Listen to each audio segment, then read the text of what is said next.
Hi Anita, would you mind me to take you through how Supra Labs mitigates toxic MEV? Yes, please, I'm all ears. Okay, just so you know, MEV may be impossible to fully mitigate. However, there are some simple steps that can help remove toxic MEV, which can cause perverse incentives to collude with a variety of actors in blockchains, such as L1 validators, Oracle, and bridge nodes. MEV is enabled largely because the set order of transactions landing into a block is subjective, meaning, only the block producer itself knows in which order transactions actually arrived, and no one else can prove differently. Thus, a block producer is in an advantaged position being able to order transactions in a block in any structure it desires, as long as the block is produced following an accepted block structure and framework. Supra's MEV mitigation strategy is to randomize the execution of transactions within blocks in a publicly verifiable, deterministic, yet unpredictable manner. This is achieved by leveraging Supra's BLS threshold signature on blocks constructed during consensus.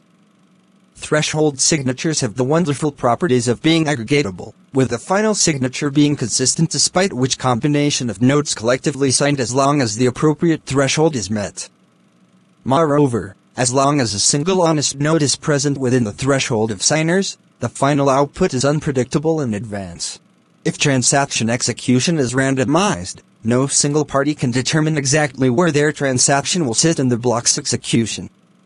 Therefore, deliberate TX ordering for one's advantage is partially nullified.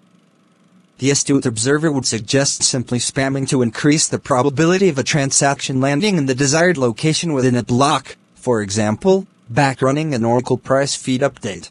Even with randomized execution, if one was able to send multiple transactions to the same block, the probability of it being executed in the desired order is improved, so the randomization of TX execution alone may not be sufficient to mitigate MEV.